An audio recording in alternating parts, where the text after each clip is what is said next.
My name is DJ King Soul Man. In the mix. In the mix. In the mix. Eba, ube, eba, ube, eba, ube, eba, ube. Baby, dance with me. Baby, dance with me. Let's go. Dance with me. Let's go. Dance with me. Dance. Dance. Gay. Dance. Gay.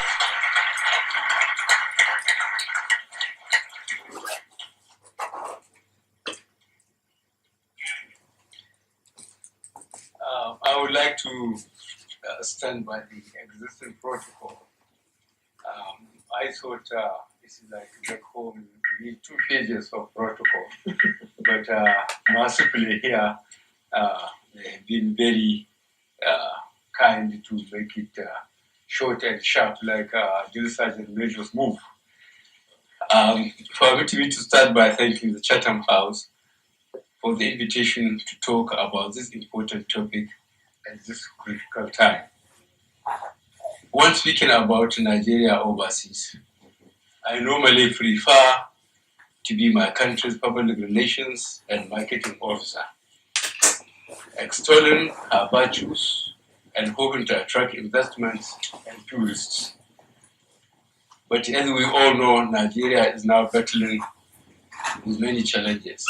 And if I refer to them, I do so only to impress on our friends in the United Kingdom that we are quite aware of our shortcomings and are doing our best to address them. The 2015 general election in Nigeria is generating a lot of interests within and outside the country. This is understood to arrest the drift, driven by patriotism, influenced by the prevalence and popularity of such drastic measures all over Africa and elsewhere. We fought our way to power. But the global triumph of democracy has shown that another and a preferable path to change is possible. It is an important lesson I have carried with me since, and a lesson that is not lost on the African continent.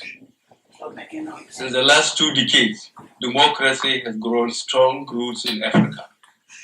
Elections, once so rare, are now so commonplace. As at the time I was a military head of state, between 1983 and 1985, only 4 African countries had regular multi-party elections. But the number of electoral democracies in Africa, according to Freedom House, jumped to 10 in 1992 to 1993, then to 18 in 1994, 1995, and to 24 in 2005 to 2006. According to the New York Times, 42 of the 48 countries in sub-Saharan Africa conducted multi-party elections between 1990 and 2002. The newspaper also reported that between 2000 and 2002, ruling parties in 4 African countries, Senegal, Mauritius, Ghana, and Mali, peacefully handed over power to victorious opposition parties. In addition, the proportion of African countries categorized as not free by Freedom House declined from 59% in 1983 to 35% in 2003. Without doubt, Africa has been part of the current global wave of democratization. But the growth of democracy on the continent has been uneven.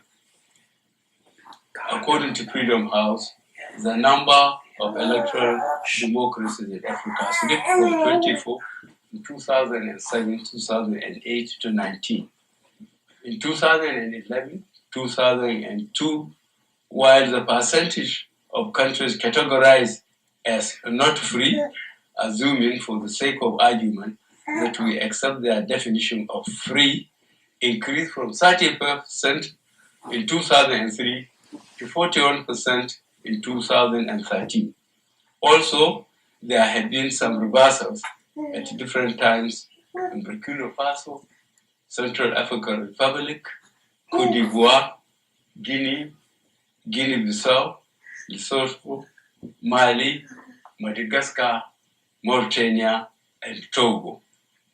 We can choose to look at the glass of democracy in Africa as either half full or half empty. While you can't have representative democracy without elections, it is equally important to look in the quality of the elections and to remember that mere elections do not democracy make. It is globally agreed that democracy is not an event, but a journey. And that the destination of that journey is democratic consolidation, the state where democracy has become so rooted and so routine and widely accepted by all actors. With this important destination in mind, it is clear that though many African countries now hold regular elections, very few of them have consolidated the practice of democracy. It is important also to state at this point that just as with elections, a consolidated democracy cannot be an end by itself. I will argue that it is not enough to hold a series of elections or even to peacefully alternate power among parties. It is much more important that the promise of democracy goes beyond just allowing people to freely choose their leaders. It is much more important that democracy should deliver on the promise of choice, of freedoms, of security, of lives and property, of transparency and accountability, of rule of law, of good governance, and of shared prosperity. It is very important that the promise embedded in the concept of democracy, the promise of a better life for the generality of the people, is not delivered in the breach. Now, let me quickly turn to Nigeria. As you all know, Nigeria's fourth republic is in its 16th year, and this general election will be the 5th in a row. This is a major sign of progress for us, given that our first republic lasted 5 years and 3 months. The second republic ended after 4 years and 2 months. And the third republic was a stillbirth. However, longevity is not the only reason why everyone is so interested in this election. The major difference this time around is that for the very first time since transition to civil rule in 1999, the ruling People's Democratic Party, the PDP, is facing its stiffest opposition so far from our party, the All Progressive Congress, the APC. We once had about 50 political parties, but with no real competition. Now Nigeria is transitioning from a dominant party system to a competitive electoral policy, which is a major marker on the road to democratic consolidation. As you know, peaceful alternation of power through competitive elections have happened in Ghana, Senegal, Malawi, and Mauritius in recent times. The prospect of democratic consolidation in Africa will be further brightened when that eventually happens in our country, Nigeria. But there are other reasons why Nigerians and the whole world are intensely focused on this year's elections, chief of which is that the elections are holding in the shadow of huge security, economic, and social uncertainties in Africa's most populous country and largest economy. On insecurity, there is a genuine cause for worry, both within and outside Nigeria. Apart from the civil war era, at no other time in our history has Nigeria been this insecure. Boko Haram has suddenly put Nigeria on the terrorism map, killing more than 13,000 of our nationals, displacing millions internally and externally, and at a time holding on to portions of our territory the size of Belgium. What has been consistently lacking is the required leadership in our battle against insurgents. I, as a retired general and a former head of state, have always known about our soldiers. They are capable, they are well-trained, patriotic, brave, and always ready to do their duty in the service of our country.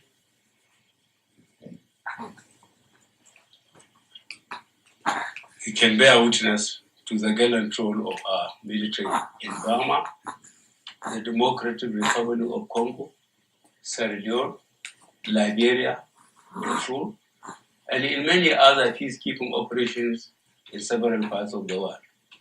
But in the matter of this insurgency, our soldiers have neither received the necessary support nor the required incentives to tackle this problem. The government has also failed in any effort towards a multidimensional response to this problem, leading to a situation in which we have now become dependent on our neighbors to come to our rescue. Let me assure you that if I am elected president, the world will have no cause to worry about Nigeria as it has so recently. That Nigeria will return to its stabilizing role in West Africa, and that no inch of Nigerian territory will ever be lost to the enemy, because we will pay special attention to the welfare of our soldiers in and out of service. We will give them adequate and modern arms and ammunition to work with. We will improve intelligence gathering and border patrols to choke Boko Haram's financial and equipment channels. We will be tough on terrorism and tough on its root causes by initiating a comprehensive economic development plan, promoting infrastructural development, job creation, agriculture and industry in the affected areas. We will always act on time and not allow problems to irresponsibly fester.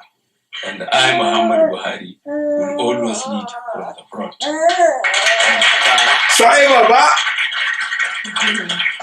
And turn Nigeria to its leadership role in regional and international efforts to combat terrorism.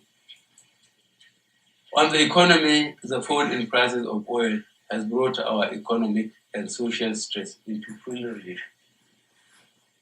After the rebasing exercise in April 2014, Nigeria overtook South Africa as Africa's largest economy. Our GDP is now valued at United States dollar $510 billion, and our economy rated 26 in the world.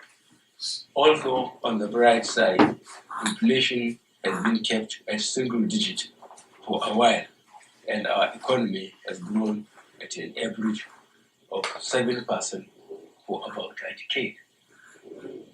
But it is more of paper growth, a growth that on account of mismanagement, profligacy, and corruption has not translated to human development or shared prosperity. A development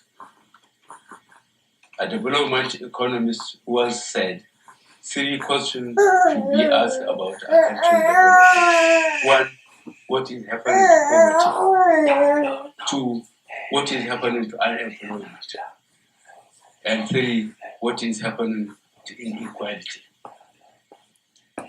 The answers to these 3 questions in Nigeria show that the current administration has created two economies in one country. A sorry tale of two nations. One economy for a few who have so much in their tiny islands of prosperity, and the other economy for the many who have so little in their vast ocean of misery. Even by official figures, 33.1% of Nigerians live in extreme poverty. There's at least 60 million, almost the population of the United Kingdom. There is also the unemployment crisis, simmering beneath the surface, ready to explode as the slightest stress. With officially 23.9% of our adult population and almost 60% of our youth unemployed, we also have one of the highest rates of inequalities in the world. With all this, it is not surprising that our performance on most governance and developmental indicators like MO Ibrahim Index on African governance and the UNDP's Human Development Index are unflattering, with fall in the prices of oil, which accounts for more than 70% of government revenues, and lack of savings for more than a decade of oil boom, the poor will be disproportionately impacted. In the face of dwindling revenues, a good place to start the reposition of Nigeria's economy is to swiftly tackle two ills that have bloomed under the present administration: waste and corruption. And in doing this, I will, if elected, lead the way with the force of personal example. On corruption, there will be no confusion as to where I stand. Corruption will have no place, and the corrupt will not be appointed into my administration. First and foremost, we will plug the holes in the budgetary processes. Revenue producing entities such as NNPC, Nigerian National Petroleum Corporation, and Custom and Excise will have one set of books only. Their revenues will be publicly disclosed and regularly audited. The institutions of state dedicated to fighting corruption will be given independence and prosecutorial authority without political interference. But I must emphasize that any war waged on corruption should not be misconstrued as settling all scores or a witch hunt. I am running for president to lead Nigeria to prosperity, not adversity.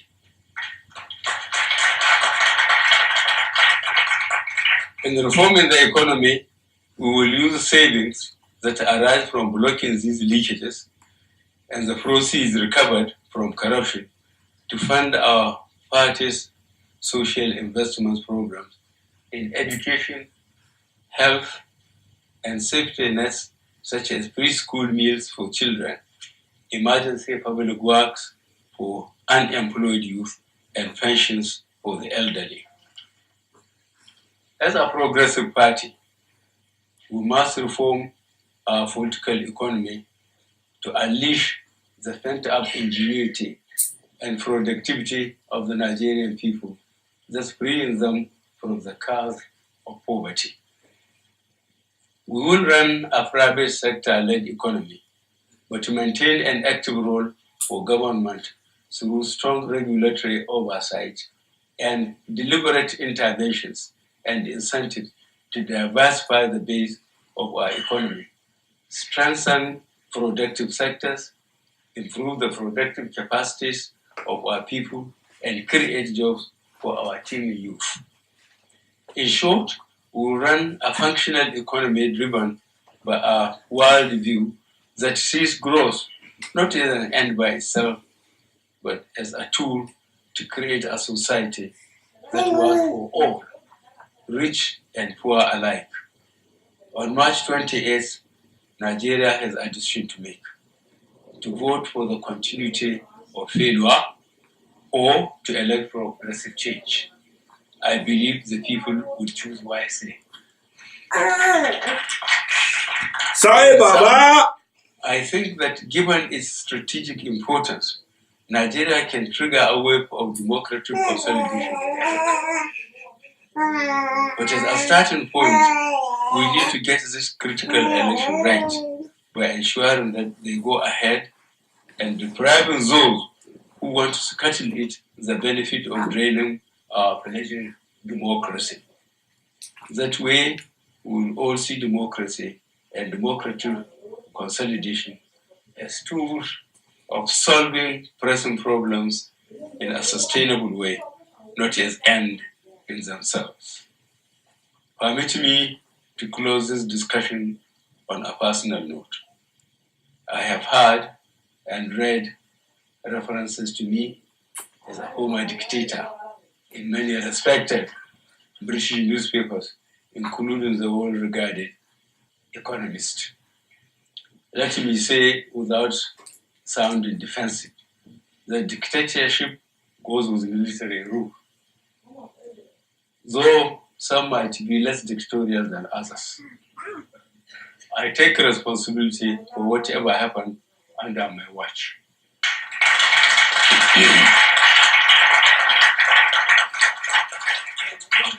I cannot change the past, but I can change the present and the future. Sorry, Baba! Before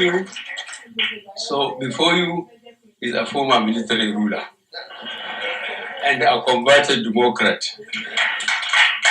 who is ready to operate under democratic norms and is subjecting himself to the rigors of democratic election for the fourth time. You may ask, why is he doing this? This is a question I ask myself all the time too. And here is my humble answer. Because the work of making Nigeria great is not yet done. Because I still believe that change is possible, this time through the ballot.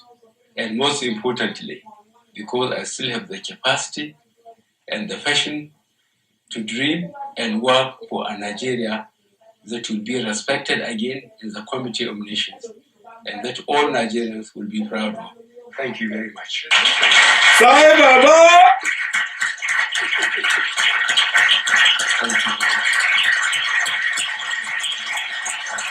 Thank you very much. General, Presidential Candidate, thank you very much indeed for those words and for sticking closely to the time, as I thought you would. For those, we're going into questions now. For those who've been watching on what I think is called live stream, you can send in questions using the hashtag CHAfrica, and they, I believe, will be passed to me, and I will pass them to the General in principle.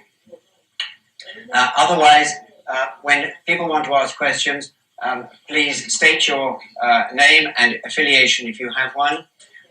Confine yourself, if you would, please, to one question, because I don't think we'll get through enough people otherwise. And I'm afraid I reserve the right to curb anyone who wants to make a rival speech, because that's not this morning's agenda. General, do you want to sit there, or do you want to take back to the stand for the question? As you like, whichever you feel more comfortable. Yeah, I think I will stand there. Right. Let us have the first question over on right in the back there, lady with the black turban.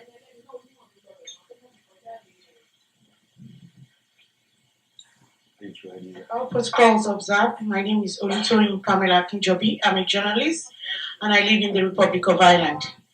My question, sir, is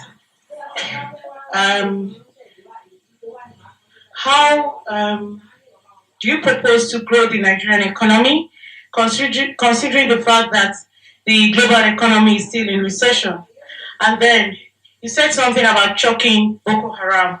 Would you propose to granting general Sorry, amnesty? I'm going to limit you to one question. You've had yours. I've got to be strict here, otherwise we Okay. won't get around. Thank you you. very much And the indeed. question is Boko Haram. The second question, which you may or may not answer, is Would you propose to granting amnesty to general amnesty to Boko Haram? Thank you. amnesty. Right. Okay. In the front row here, if the microphone can come forward, take one more, and then I'll ask you, General, to address those.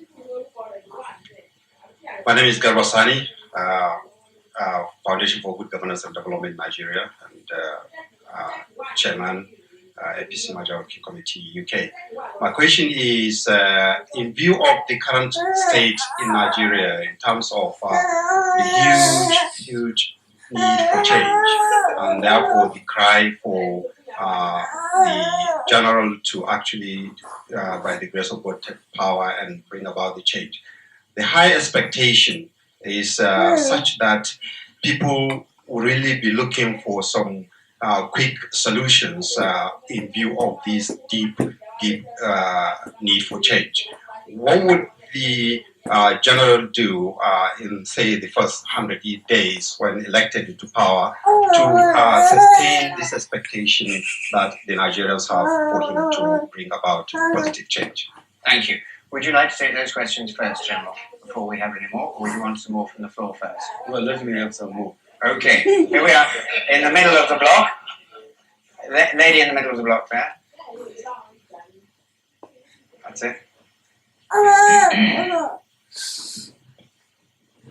General, I'm a public health specialist in Africa, and I'm from Zimbabwe, so I'm really invading the house here. Dorcas Guata, Nigeria was outstanding in leading in the Ebola crisis, and you showed us what you're capable of. I'm just wondering, in your leadership, how you're planning to carry that forward in terms of strengthening our health systems in Nigeria, and particularly focusing on women and children, who are the most vulnerable in the population. Thank you very much. Let's have one more over on the far left here, the third row back, second row back. That one. There we are. Good morning, General. Thank you very much for your presentation there. My name is Priscilla, Wigbo and TV.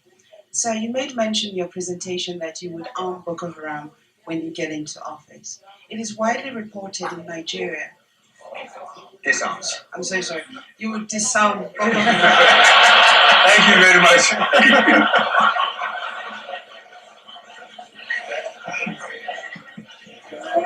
Please carry on. So as I was saying, you made mention of the fact that you would disarm Boko Haram and that you would arm the Nigerian army to be able to deal with, combat Boko Haram. But it is also widely reported in the Nigerian dailies that you once said that an attack against Boko Haram was an attack against the North. And I wondered, sir, if you therefore arm the army to then attack Boko Haram and destroy their properties, would that not still be an attack against the North? Thank you. Thank you. I think we'll take a pause there. General, if you answer some of those questions. Yeah.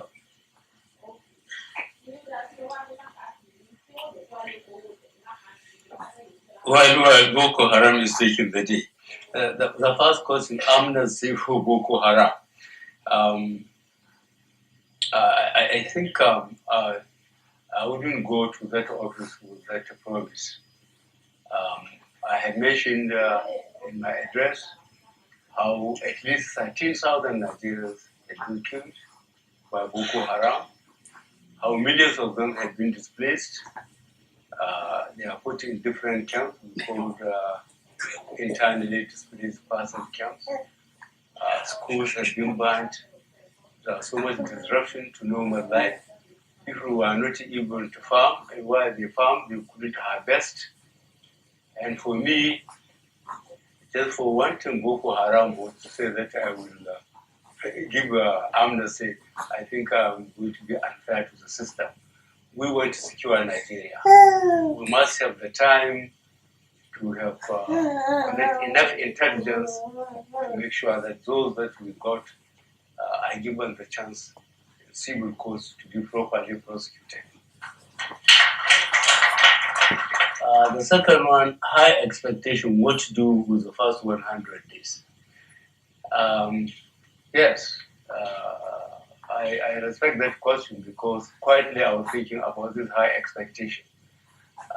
Those who are following the trail of campaigns and see how people were turning out, some becoming emotional and crying, I am really getting scared. If I get there, they will expect miracles within the next week or months. That would be very dicey handling that one. And I think we have to have a deliberate campaign to temper high expectation with some reasonableness on the part of those who are expecting miracles to happen. But this question of first 100, some of it is fraudulent. And I don't want to participate in any form. Nigerians know that we are in trouble as a people and as a country. And when we get there, we will quickly get correct intelligence of what is on the ground and inform Nigerians. And just in line with what I have just read, we will make sure that the appropriation, the application of public resources will not be allowed. And we will be surprised how much savings we will realize. And that saving will be plowed back into development. And this is what I can promise. But I will remove that 100 days mystery some politicians created. Health, Ebola. Well, luckily the governor of Rivers State is here. She wrote to me, Ameti.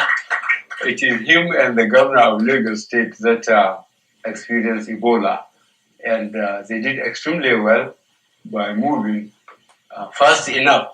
They didn't wait for the central government to make sure that they have done something about it. And Nigeria was certified Ebola-free. So we are lucky that we had very competent and by fabulous coincidence, APC governors in place to kill Ebola. Yeah. So I think health is one of the areas that have been allowed in those 16 years we refer to really deteriorate. The life, especially in the rural areas, is pathetic. And because of lack of basic facilities in the rural areas that aggravate the movement of able-bodied bodies to population centers, and that increase the rate of crime because of lack of jobs, lack of facilities, lack of even basic thing to survive. So I think an APC government has done a lot of studies, and our manifesto has consciously looked at this, and we will try as much as possible to make sure that infrastructure led by power, the social services led by education and health, as rapidly as possible given to the people. And that is our promise, and we have got it into our manifesto, and we will keep our promise intact. Attack on Boko Haram against the North. I think this is very, very uninformed opinion. Out of those 13,000 casualties, I believe 12,000 are Northerners. So how can Northerners feel that attack on Boko Haram is an attack on them? The schools that were vandalized, the children that were killed, even the Chibok girls, over 220 of them that have been missing for 10 months are all Northerners, or most of them are Northerners. So I think one has to examine one's, reason for believing or disbelieving allegations against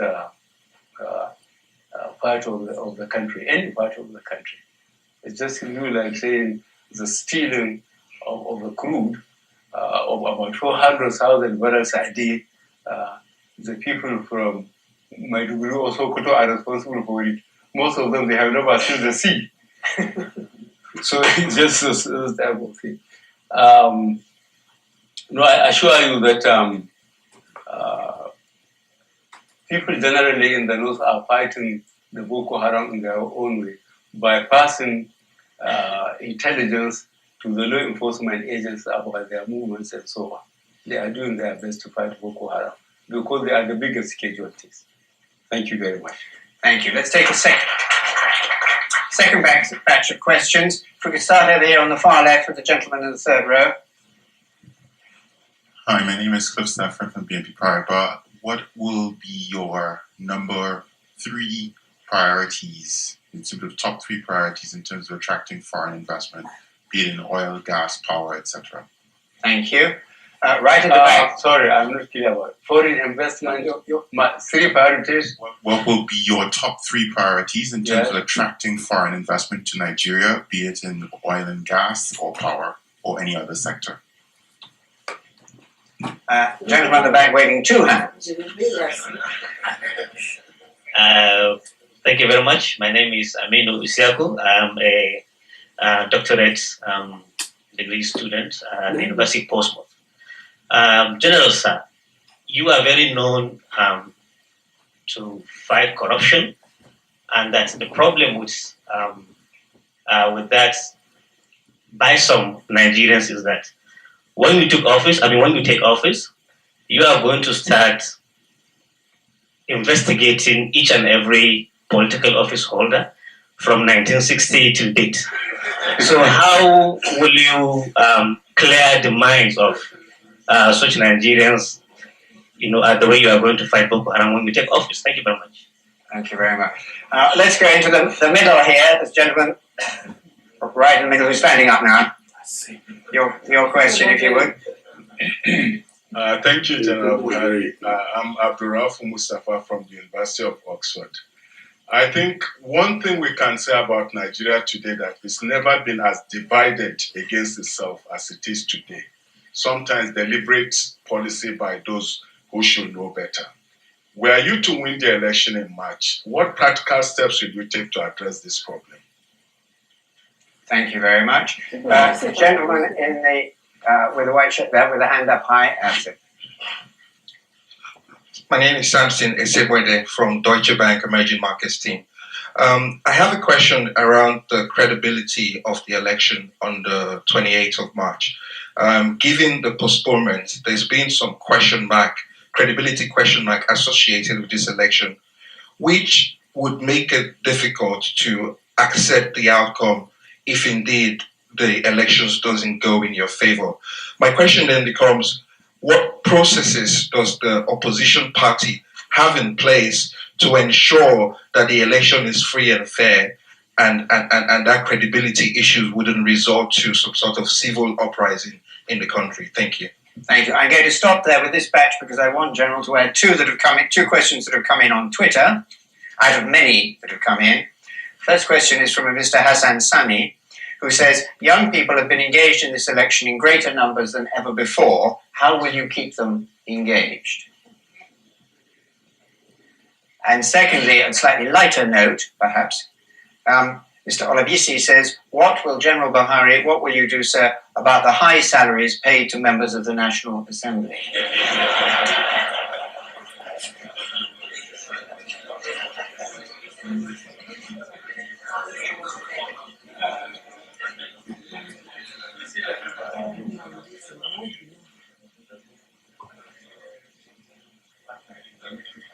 Looking at nobody in particular in the front row.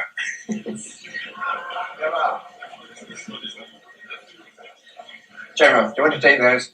Yes, I think I will have attempt to take this. The first one I have here is attracting foreign investment. I think foreign investment, I think I mentioned briefly in my address here, what they need is what we need, security. Nobody will take his resources in an environment that is insecure. So that's why security is one of our first priorities, to make sure we secure the country and then we efficiently manage it. that efficient management is getting jobs and stopping corruption and so on. So really, attracting foreign investment is to persuade the investors world over that Nigeria once more is forced to cooperate with them by securing the country and participating as much as possible to make them recoup their investment, because it's not a question of having a free ride. They don't invest just for humanitarian reasons, let me put it that way. They want to invest so that they can recover their capitals and make some profit. And that's what sustains the world economy. So we have to think very quickly and put in place assurances and improve the system so that the environment is made suitable for investment. Corruption investigations. I have tried to win or earn the confidence of those who are scared of me because of previous antecedents. I have managed to visit 35 of the 36 states, and I have held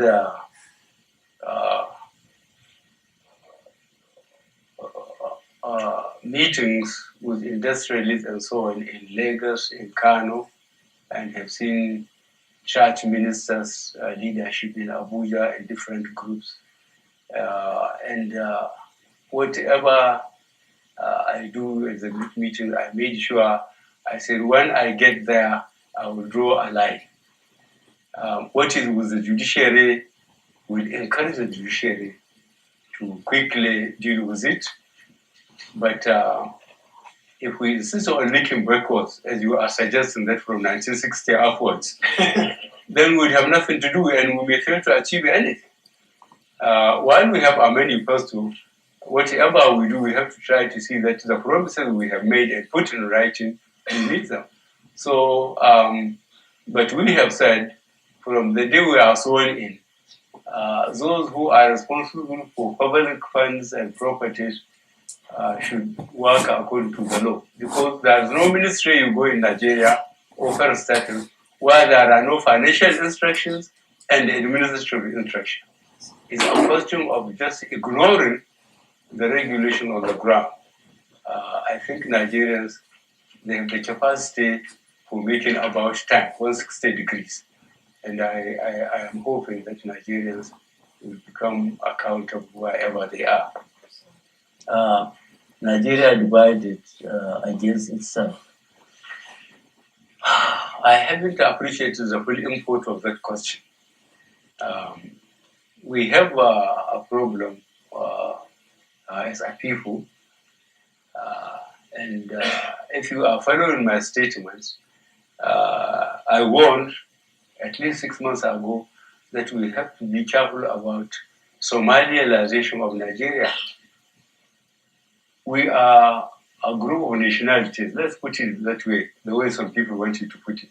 We are so many different people, culturally, religiously, different backgrounds. We happen to come together, courtesy of the British in 1914. And we find it very difficult to separate now because there is so much intermarriage and that we have become so interdependent. And our constitution has been very deliberate in, I think, respecting our sensitivities as a people, and the freedom given in that constitution is a guarantee that we will certainly manage our differences among ourselves. So I'm afraid, I hope the person who asked that question is living here, not in Nigeria. We are making a lot of effort to make sure that we continue to understand ourselves and accommodate ourselves in spite of whatever impression is created about the differences among ourselves. So especially when people are talking too much about religion, I said the military is the most cohesive of all the institutions in the country. And having been in the military, from second lieutenant to a general, holding all the positions almost without the exception of command and staff up to a general becoming head of state. And the Nigerian military has always been at least 80% Christian. If there is so much religious divide, I will never reach the position I have reached. And up to today, there is nothing you can do. That's why I'm so confident about these differences. And the most difficult one is the religious one. But if we can go over the religious one, then others, I think, will be easy to deal with. So I think I'm more confident and hopeful of being Nigerians than whoever asks this question. You still insist on making. No, that's later on. So let me continue. Credibility of election 28th of March. What has opposition has? What we have firstly is our manifesto. Let Nigerians see what we are promising them. And I believe they will respect it. And then we are screaming to high heavens. And we are very impressed with our success so far, how the United States and Europe is openly backing us as far as having free and fair elections is concerned. We are very grateful to the Americans and to the Europeans, especially the British, that they are on the government on daily basis, literally, telling them that they must not do anything against the Nigerian constitution. And that's what we need. That's the bottom line. So if we don't, if you are not worth anything back at home, I think they have tremendous respect for the British and the Americans for a lot of reasons, which I wouldn't like to mention here. So I think they will listen to them and they will allow us to have free and fair elections. How can you engage your people? Young people. Oh, young people, that's right, young people. Well, I think wherever I go, I mentioned it. More than 60%, of the Nigerian population are considered to be youth. And most of them are unemployed. And that's the trouble we are in. And when I moved through other 35 states, how some of these young men and women, from the Air Force to the venue of our addresses, to the house of community leaders, how they will be jogging along the buses we are traveling in, sweating, but never getting tired. It makes me even more frightened. If you get those people and you spend 1-2 years and they haven't seen any difference, I think we will be in trouble. So I'm very, very conscious of that. And there's a great incentive for me to work hard to make sure they get something to do. Just to be in peace myself. Yes. High salary of National Assembly. There are some National Assembly members here, so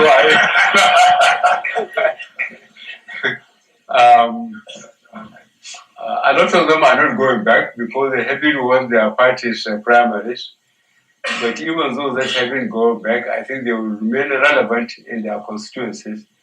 So I wouldn't like to touch their salaries now. I don't know that I will be constrained to touch it when I get there. Thank you very much.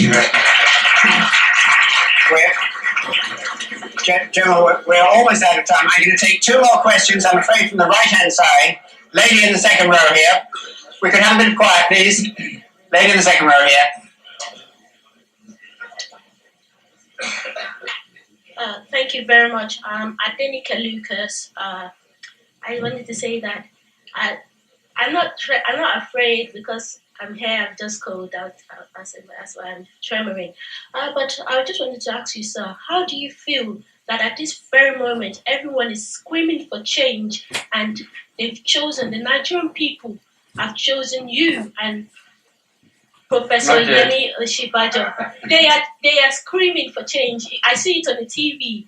I see it everywhere. People are literally changing, yearning for change and clamoring for change. How do you feel personally that these people are calling for you, sir? Thank you. And gentlemen standing up in the second row, and then I want to add 2 questions from Twitter, and if we'll have to draw a line, I'm sorry. Thank you, General Buhari. My name is Don Oluyomi Anyam. I'm a leader in APC UK. My question is that in the context of the brilliant speech that you have given us, sir, relating to the Nigerian democracy and Africa, do you consider that the success of this next democratic process is going to be a template for the rest of the African continent? And that this APC government already has the templates in all the APC states that we have about how to govern and govern effectively. Thank you very much. Thank you. I'm going to add 2 questions from Twitter. I thought those 2 questions were nicely gentle for you, General, so I'll give you 2 to finish up with, which are a bit tougher. The first one is someone has rung in, I haven't got a name here, has come in on Twitter and said, do you have a position on Sharia law?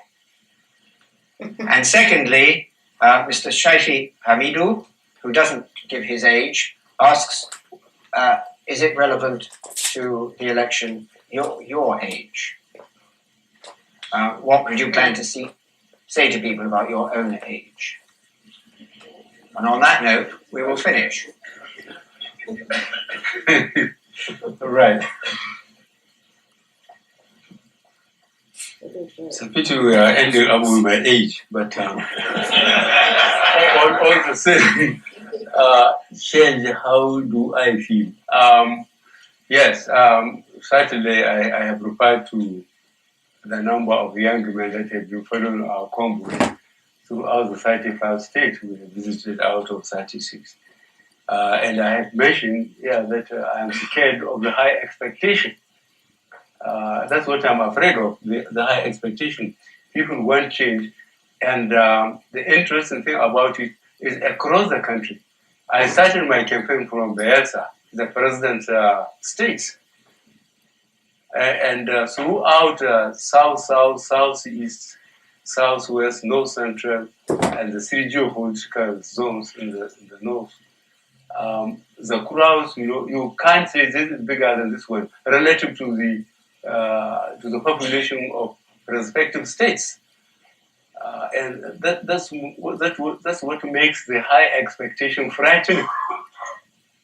Because you can't tell these young people that there are no money, or you can't put some input into agriculture or mining, something that will absorb them at least initially, or you can't improve their schools, especially the tertiary institutions. We are thinking of quickly putting an experienced, competent team as a sort of think tank to quickly advise us how we are going to meet this problem, because it's real and it's coming, and we cannot hurry it off.